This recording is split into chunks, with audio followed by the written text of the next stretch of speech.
State regime media, which calls itself Fox, is in full collapse mode as Donald Trump's term is rapidly crashing. Let me show you what went down on state regime media. They brought on this guy who wanted to blame the Democrats for calling out Donald Trump for screwing up the reflecting pool and turning it a color of Ninja Turtle green with all the algae in it. And everybody on Fox was saying, why are the Democrats so obsessed with the reflecting pool? What are you talking about? Donald Trump's been the one talking about this over and over again and said he was going to make it amazing, and it looks absolutely disgusting. Here, play this clip. Why are they so obsessed with this? Lisa, you must have been a slow news day in Washington, D.C., because you literally had so many, as you just saw, reporters heading to the reflecting pool. I think that they're obsessed with it because they want to embarrass President Trump. Now, President Trump is not the first president. There have been presidents dating back years who have tried to fix the reflecting pool. Barack Obama, by the way, spent about $34 million, $20 million more than Donald Trump did, and yet they didn't cover that at all. And so it's just pure Trump derangement syndrome all over again. Now, state regime media was also obsessed with the successful opening of former President Obama's presidential library, because on regime media, they were saying that this was going to be a complete catastrophe and look how ugly it's going to look. It looked amazing.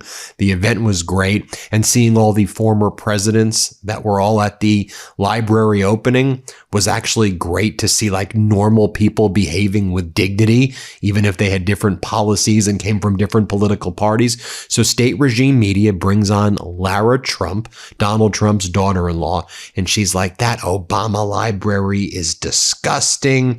She goes, when I think about all of that, I just think, I just can't wait for Donald Trump's library. That's what we want to talk about. I mean, state regime media is so repulsive, and they're so damn jealous of former President Obama. And by the way, Donald Trump's library, if ever one is built, I think he's going to end up trying to build some skyscraper for tax purposes. It's going to be a stain in Miami. It already is a stain in Miami, taking over that community college space so that he can get tax benefits, which seems to be for a for-profit skyscraper anyway. Here, play this clip right here. And yet it looks like that. Yes, correct. Right? Which Google points out. Yeah, the whole thing from start to finish has kind of been a disaster, right? It's ugly to look at. It's over budget. The taxpayers are footing the bill, apparently, for parts of this. And then they had to open the ceremony with this, performative morality, virtue signal. When I think about what I would want a legacy as president to look like, I think about the Trump Presidential Library, which many people have probably seen the videos of. It looks amazing. It's going to be fantastic down in Miami, beautiful. But whenever I'm thinking about what might be in there, I wonder if the Obama Library will highlight the way that Obama had people spy on Donald Trump as a civilian during the 2016 presidential campaign. Or are they saving that for the Biden Library when they talk about the weaponization of the Department of Justice to prevent Donald Trump from becoming president again? I'm just waiting to see what happens here. Those would be interesting exhibits. I would definitely go to those, Emily. Yeah, there should be one. I wonder about the highest prosecutions of journalists in history under the Obama administration. I wonder if that will have its own wing. Yeah, there's a lot left to be determined and likely desired. And then the propaganda was just so heavy on Fox as it continues to collapse and panic on air. They have Sean Duffy, the transportation secretary.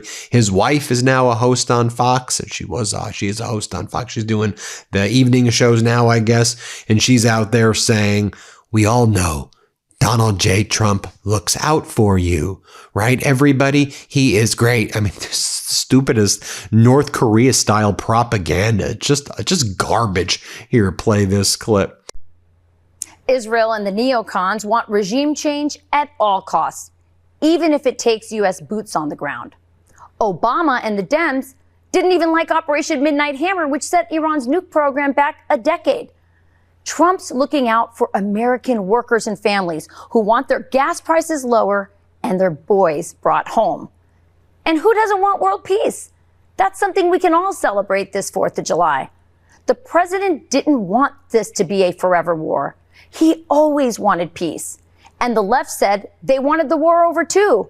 But now that the deal is signed, liberals are saying that we're waving the white flag.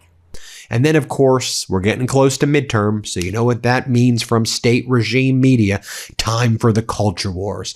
Time to go after transgender people. Time to attack gay people. Time for state regime media, which, by the way, Fox has its own pride events. Fox has its own diversity policy if you actually look on its website, but they go online and they hate Manhattan despite being based in Manhattan. They attack transgender and gay people because they just want to spew poison out there. Watch as Brian Kilmeade says, why is baseball having Pride Night? What are we going to do? Do heterosexual night? Ha ha ha, heterosexual. I mean, these people are so vile. Here, play this clip. What is baseball doing having a Pride Night? You're forcing people to take a position. And to me, you put these guys in an impossible position. God forbid they do something besides sports and stand for something besides a strikeout.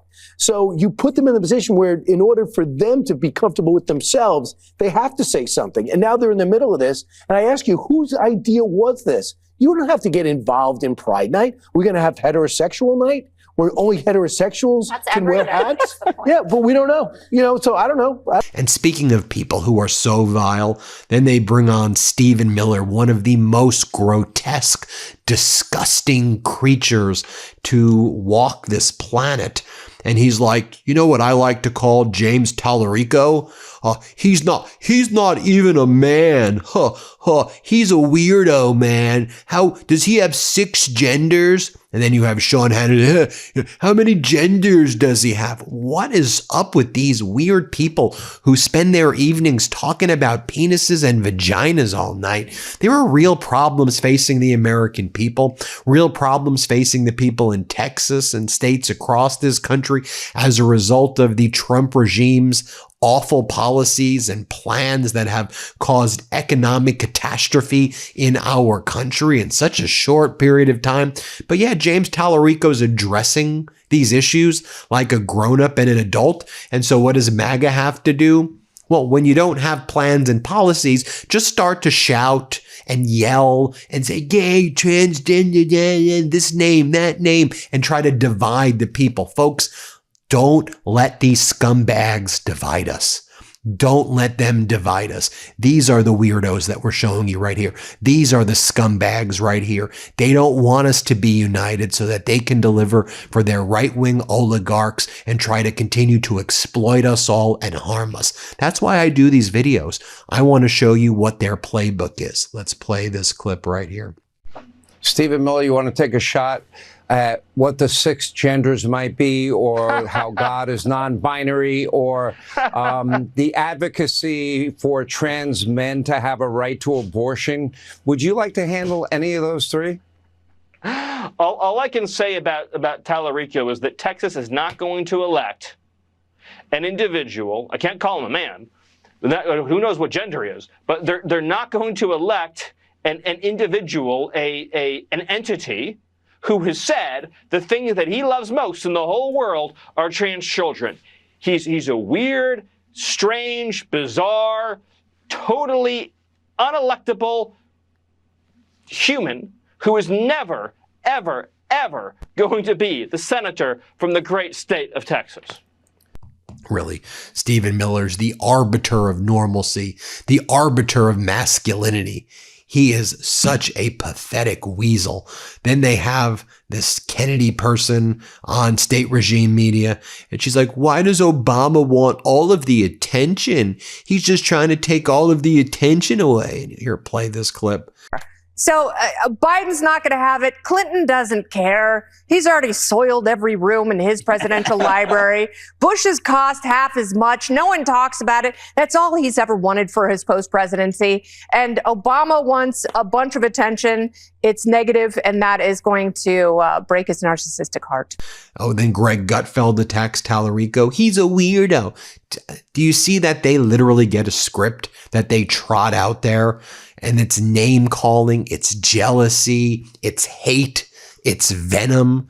It's not constructive about how we solve these problems. And when people like James Tallarico are out there solving problems and addressing problems, that makes these people very, very, very jealous. Children. How can we by the way, he looks like a weirdo.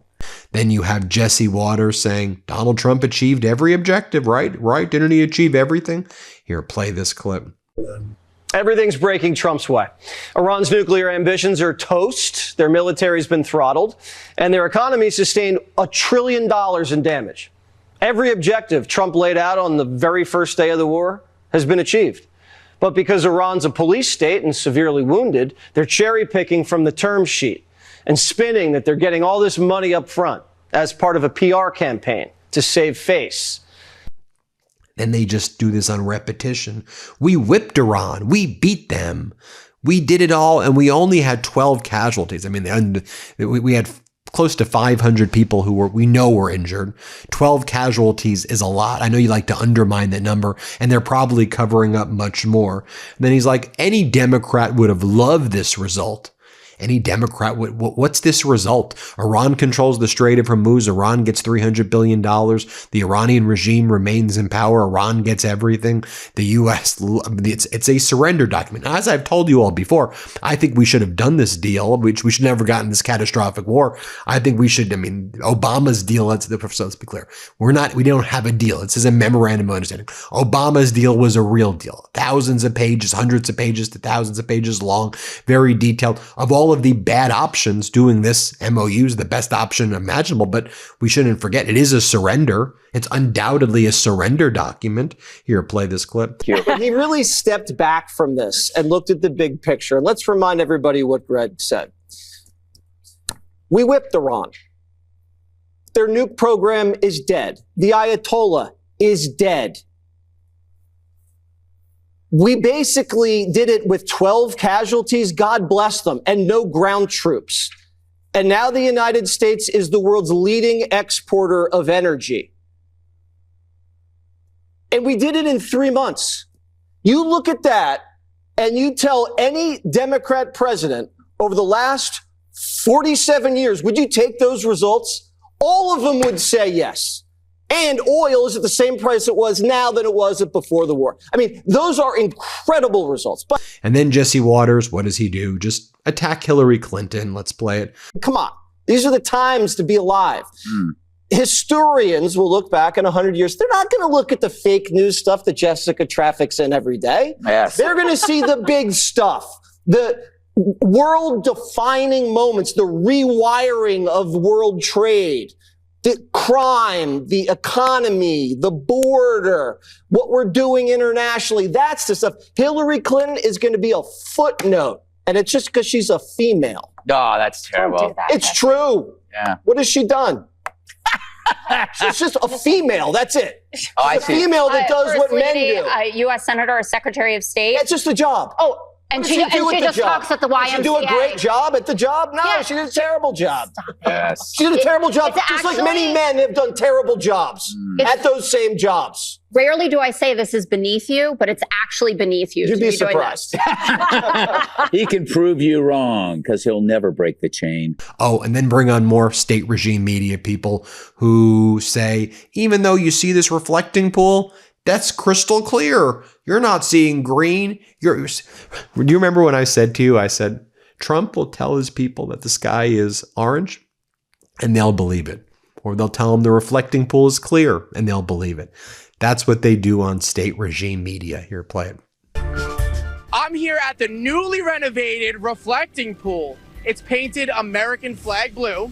And the Democrats are going to tell you, oh, there's green algae. It looks so bad. But there's pool guys cleaning it up right now. No other president would do that. But President Trump is still cleaning it up. How is the reflecting?